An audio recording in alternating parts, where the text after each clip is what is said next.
Madam કે game zone સામે madam કાર્યવાહી કેટલા કરવામાં સામે પગલાં લેવાયા છે અને કયા કારણસર આપણે એમને જે છે તે સીલ કર્યા છે?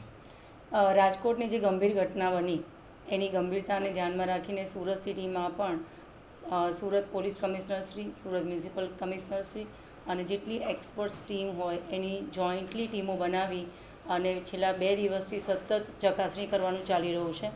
ના માત્ર ગેમ ઝોન પરંતુ જેટલા ફનફેર હોય, જાદુગરના શો હોય કે વોટર પાર્ક હોય કે જે પણ એમ્યુઝમેન્ટના એવા બીજા જે પણ જગ્યાઓ હોય બધી જગ્યાએ અત્યારે પણ હાલમાં પણ એ કાર્યવાહી ચાલુ છે. આ ચકાસણી દરમિયાન જ્યાં પણ એવું લાગ્યું કે એનું પરફોર્મન્સ લાઇસન્સ, પ્રિમાઇસીસ લાઇસન્સ એ લીધું નથી અથવા અપડેટ નથી કર્યું અથવા તો જે નોર્મ્સમાં એક્સપર્ટ્સ બધાએ જોયા પછી એમને લાગ્યું કે ધારાધોરણ ફોલો થઈ રહ્યા નથી, તો ત્યાં એને બંધ કરવાની કાર્યવાહી, સીલ કરવાની કાર્યવાહી અને કાયદેસરની કાર્યવાહી હાથ ધરી છે.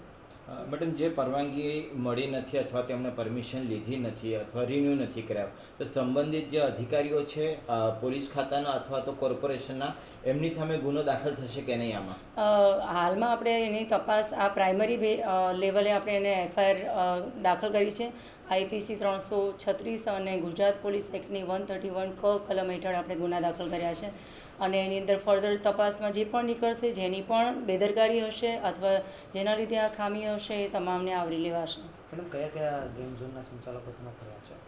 હાલની અંદર રાંદેરની અંદર the great fun amusement park, પાલમાં ધ ફેન્ટેસિયા, ઉમરામાંથી શોર્ટ ગેમ ઝોન છે અને વેસુના 3 ગેમ ઝોન છે. એમાં રિબાઉન્સ, બ્લેક બની અને એક્સપ્લોરર, એમ ટોટલ અત્યારે હાલમાં 6 ગેમ ઝોનના ઓનર ઉપર આપણે ફરિયાદ દાખલ કરી છે. મેડમ, આ જે 6 ગેમ ઝોન છે એમાં જે અત્યાર સુધીની તપાસમાં કયા એવા સ્પેસિફિક મુદ્દાઓ છે કે જે 6 પાસે નહોતા? 6 માટે એક જ સ્પેસિફિક મુદ્દાઓ નથી, એમાં અલગ અલગ મેં તમને જણાવ્યું એમ કે સ્ટ્રક્ચર, ઇલેક્ટ્રિકલ, ફાયર અને એમની પાસે જે ડોક્યુમેન્ટ્સ હોવા જોઈએ એ તમામને ચેક કર્યા પછી જેની અંદર આપણને સૌથી વધારે ગંભીર ક્ષતિઓ લાગી છે અને જ્યાં સૌથી મોટું ગેધરિંગ થાય છે. કહેવાનો મતલબ કે જાનમાલનું સૌથી વધારે નુકસાન થવાની જ્યાં સંભાવના હોય, સૌથી પહેલાં આપણે એને ઉપર ચકાસણી કરી અને કાયદેસરની કાર્યવાહી કરવાના પગલાં ચાલી રહ્યા છે. રાજકોટના અગ્નિકાંડ બાદ ફરી આવી કોઈ ઘટના ન બને તે માટે રાજ્યની તમામ મ્યુનિસિપલ કોર્પોરેશનો એલર્ટ બની છે. જેમાં સુરત મ્યુનિસિપલ કોર્પોરેશન દ્વારા ફાયર એનઓસી ન હોય તેવા બિલ્ડિંગો અને એકમોને સીલ કરવાની ઝુંબેશ હાથ ધરીને 600 જેટલી મિલકતોને સીલ મારી દેવામાં આવ્યા છે. ઉપરાંત 6 ગેમઝોનના માલિકો, મેનેજરો સામે ફરિયાદ દાખલ કરવામાં આવી છે.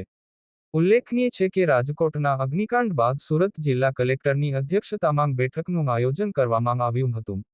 જેમાં પોલીસ કમિશનર, મ્યુનિસિપલ કમિશનર, શિક્ષણ વિભાગ, ફાયર વિભાગ સહિતના અધિકારીઓ હાજર રહ્યા હતા. આ બેઠકમાં તમામ પ્રકારના નીતિ નિયમોનું યોગ્ય રીતે પાલન થાય તેના માટે કાર્યવાહી કરવા માટે સૂચના આપી દેવામાં આવી હતી. દરેક વિભાગને કામગીરી યોગ્ય રીતે બજાવવાના નિર્દેશ અપાયા હતા. કેમેરામેન સાબિર અલી સૈયદ સાથે કાદિર શેખ, કર્તવ્ય ગુજરાત ન્યૂઝ, સુરત.